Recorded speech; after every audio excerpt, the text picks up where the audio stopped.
I'm going to show you something interesting. As you know, most of you will know that I never throw anything away. And 3 years ago, Josh remembers, we were cutting the roots of some large field maple trees, and with the roots, we decided to do an experiment by inserting the roots into pots of soil. So this is one large pot I took out of its flower pot, and you can see most of the root cuttings have taken. That one wasn't successful, but I would say most of them have been successful. Even that one has got roots, so that is growing. So let's see, this is another big one here. Let's see what that is growing. And you see the roots on that. So that's S-shaped tree from a root. This was just a root, so that's going to become a tree. We can pot those up individually. And this is another bit of root. Can you see the roots going in there? And lots of root there. If I can just tidy this up, I've got a new leader coming from there. So that's going to be my new tree growing from there. So you've got a tiny little shorehin sized tree. Now this one was a big root. Just to show you that we are not cheating. Look at that stump of a root, and look at the beautiful roots that have come up.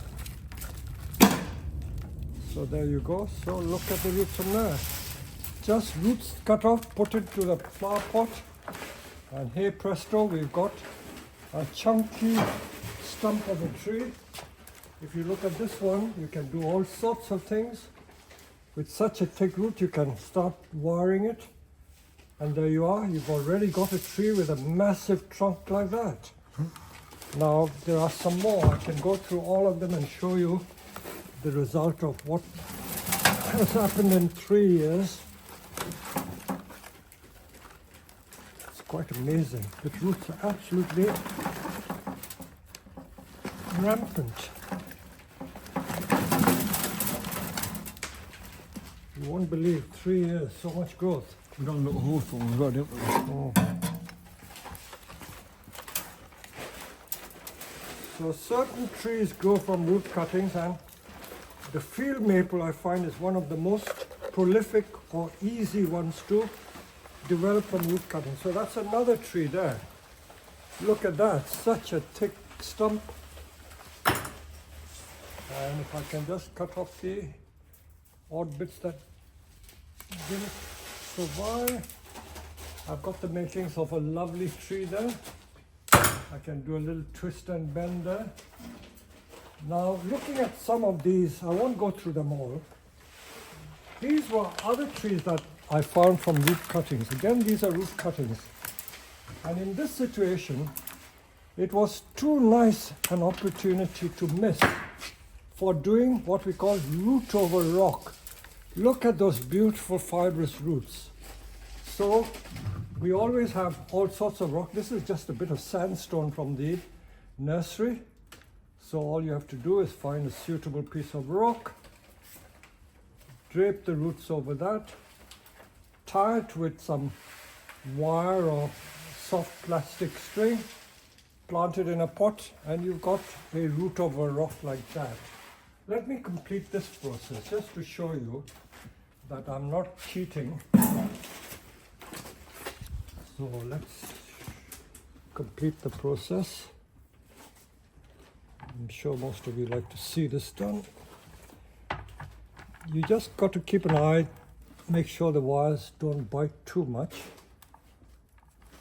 That's it. How long do you leave that wire on there for? Maybe a year. A year won't hurt. But I'm going to bury this whole tree in a pot, because that's how root over rock are usually made. So while I'm fiddling about, let's do some trimming of the branches so we can train them while the tree continues to grow.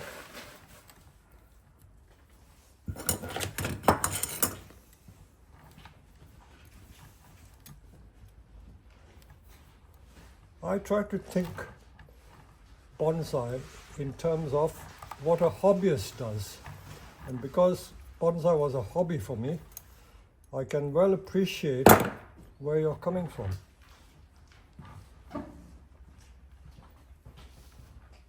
And when the branches are young and supple like this, it's the ideal opportunity to do the wiring because it will set very easily.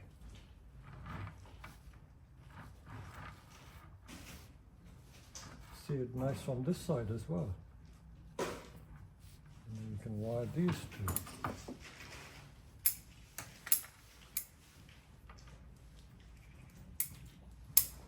A little more wiring.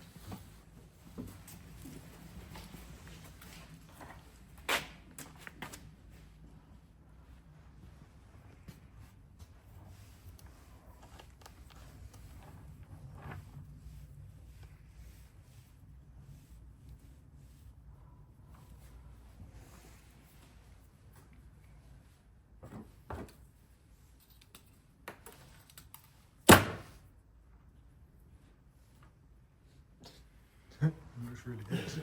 There you are. Can you imagine the tree like that? Once it comes into leaf, then you can plant it in a pot like that with the roots sticking out. But I think it's more effective if you plant the whole thing, let the roots really develop, and then after a year, take it up. So that's how you make a root over rock. So we put it in that pot, plant it in there, and wait for everything to grow. We will follow all these projects through. Even this one, you can see all that beautiful root. We can do a bit of carving there. So you've got an instant tree here. And then there's some more. That's another one I pulled out from in there. These are bits of Chinese rock, or you can use a bit of tufa. This is a limestone rock. So you can tie it around that and then get a root over rock like that. You can bury the whole thing in and the roots will grow more vigorously and then cover the rock. So you can tie it with that soft plastic string.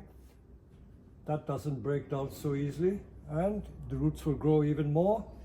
So this is the ideal time to do root over rock projects because you can bare root the trees. So these root cuttings are so versatile. Normally people will just throw them away, but if you save them, there's always a use for them. So looking at it, there's such a lot I've got out of it.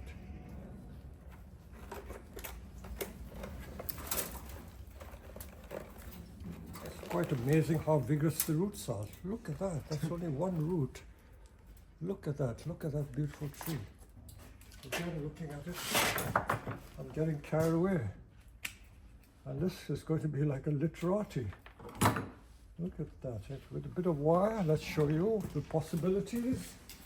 Endless possibilities. That is what makes the hobby so interesting.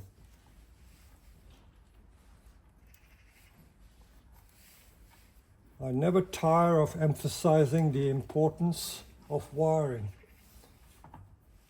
If you understand wiring and are prepared to do wiring, the results are very satisfying, very easy to achieve results. So with that one, don't need it all.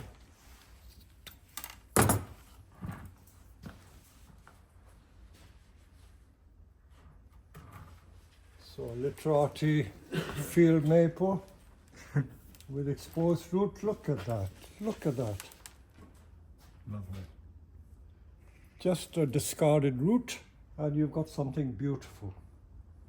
There you are. So I hope this gives you some ideas what to do with root cuttings.